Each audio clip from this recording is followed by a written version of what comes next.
And they say that a hero can save us. I'm not gonna stand here. Yeah, y'all forgot Nickelback was connected to this movie.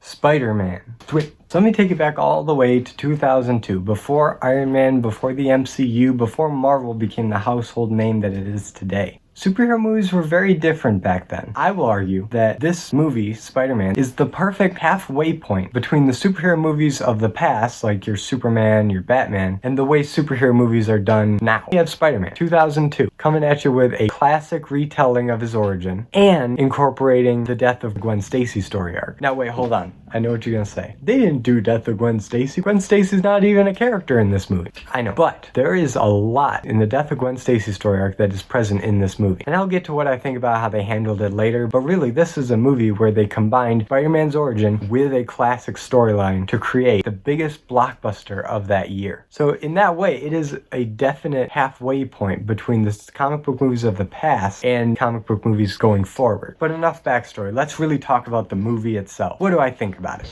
Well, it's pretty good. It really does a good job at explaining Spider-Man's origin in a way that's fresh, but also familiar to comic book fans. They don't try to change much, and most of this is a testament to the phenomenal casting. I know Spider-Man actors are a hot topic, so let's start off with that. Tobey Maguire does a fine job. He's personally not my favorite Spider-Man. I give that to Tom Holland, but he does a good job for what he's given. You definitely believe that he is a nerdy, wimpy high school kid, even though he's definitely too old to be in high school. But, you know, movies. But he definitely has that socially awkward feel of high school Peter Parker, and he plays that really well. The only place where it gets weird is the romance with Mary Jane. Now, Kirsten Dunst is a great actress. I've seen her in other movies. She does a good job. But here, she's not given much. She's really just here to be Peter Parker's goal. His external want throughout the majority of this film is to get with Mary Jane. So MJ just appears to be kind of nice and not much else. It also doesn't help that the romantic dialogue is not written particularly well. It's kind of written in this poetic, sappy, kind of boring way, which is a shame because the MJ-Peter romance is kind of what drives this whole trilogy, and it's just not that strong in this. You compare it to The Amazing Spider-Man, which, say what you want about those movies, Peter and Gwen Stacy had amazing chemistry. But going back to this, it's not there, and it's really a shame. Now, the villain of this movie is the Green Goblin, and it makes sense. It's Peter Parker's equivalent to Batman's Joker or Superman's Lex Luthor. The Green Goblin is the villain, played by the great Willem Dafoe. And how did he do?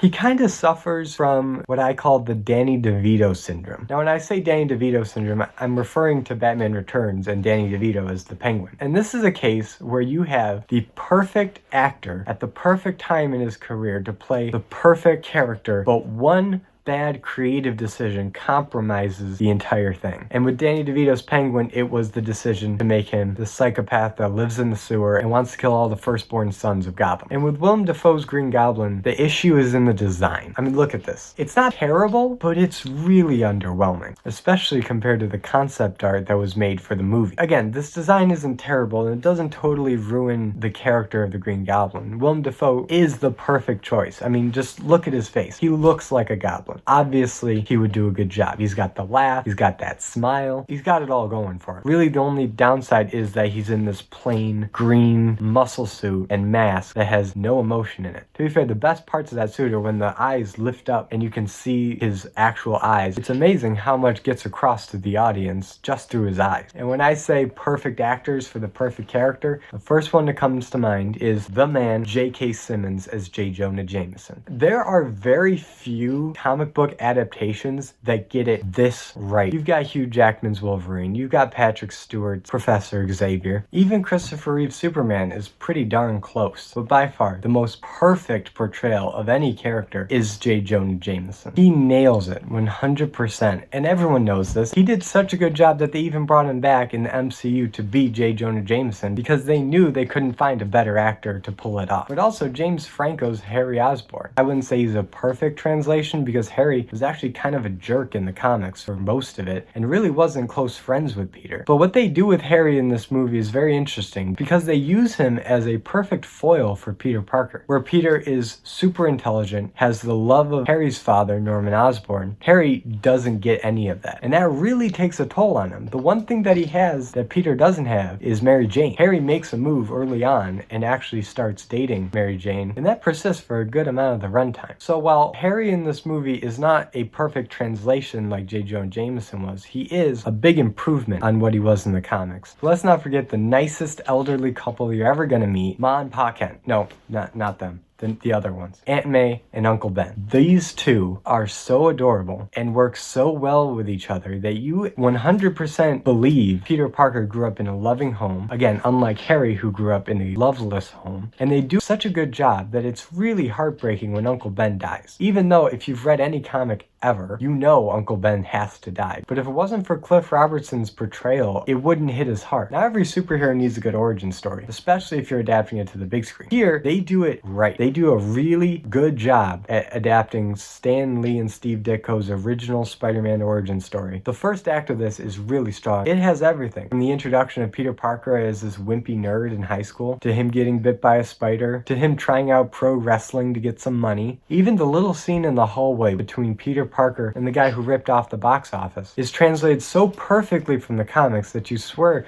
they use the comic panels as storyboards for this movie. And it doesn't stop there. You have Uncle Ben dying, Spider-Man's first mission, going out for revenge. You see him intimidate and terrify the mugger. Now this is very interesting because it's clear that Spider-Man didn't kill him. He didn't actually push him out of the window, but he could have. You 100% believe that Spider-Man in that moment could have killed, but luckily he tripped and saved Spider-Man from doing something that he would have regretted his whole life. And then this is where the movie kind of starts to lose focus. Spider-Man doesn't really get his big dramatic introduction. Now Peter Parker gets an introduction fine, you know, with the slap in the bus and, you know, being a goofball. But Spider-Man doesn't get an introduction. The scene with the mugger is classic and it works really well, but that's not really Spider-Man. I'm talking about this Spider-Man in the suit in all his glory, showing off for the world. And sadly, this is the part of the movie where I feel the most uncomfortable talking about, because this movie came out in 2002 and was filmed in New York in 2001. And if you know anything at all about recent history, something big happened. Now, I'm not the most qualified person to talk about 9/11 because I was only 3 years old, but it is relevant to this movie. And I think aside from the damage that this event had on the people of America and the world as a whole, it also kind of scarred this movie. Let me explain. Before this movie came out, there was a lot of promotional material, especially this teaser trailer, that was incredible. It was almost like a short film. It followed a bank heist, you know, your typical bank robbers. They get in a helicopter, they fly away, and then they get stuck. They get stuck in a web, and the camera pulls back and it reveals that the web was made in between the Twin Towers. And then it pulls back even further, and it's this shot. And there's a reason I paused on this, because if you look in his eye, you can see the Twin Towers in the reflection. And this shot made it into the movie. But sadly, for America and for the film, 9/11 happened, and that teaser trailer got cut from television, as well as the posters that came out, which showed the Twin Towers and Spider-Man's reflection. But now, if we go back to the actual movie, when Spider-Man reveals himself in all of his glory, there's no big action set piece that shows Spider-Man web-slinging and webbing dudes up, kicking them in the face. Instead, we get a montage of newspaper reels and Spider-Man kind of looking to the camera and putting his mask on,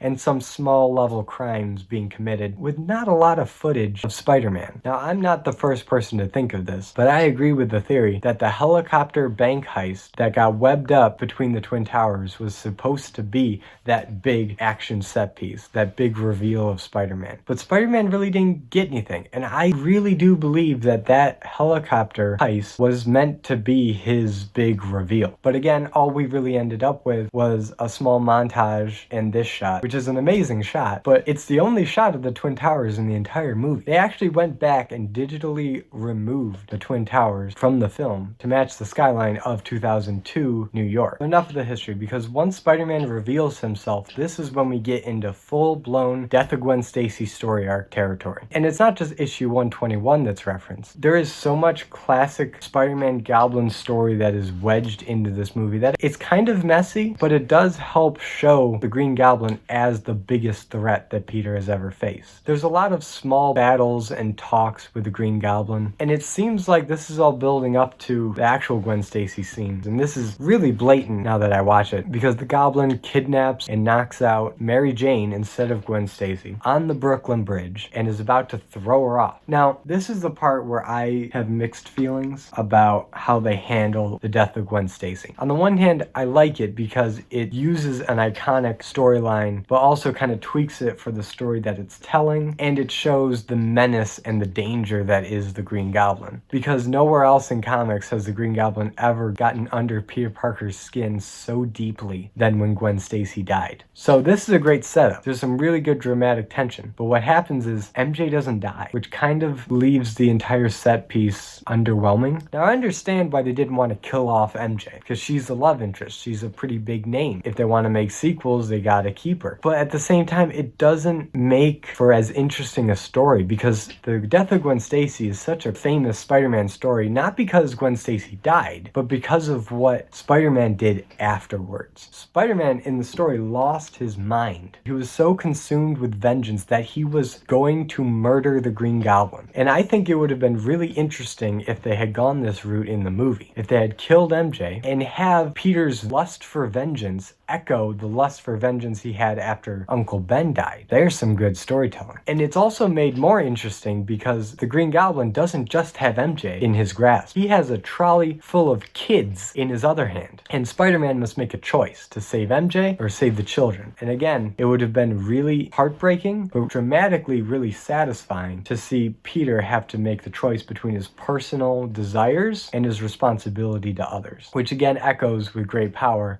comes great responsibility. But he saves them both and everyone's fine.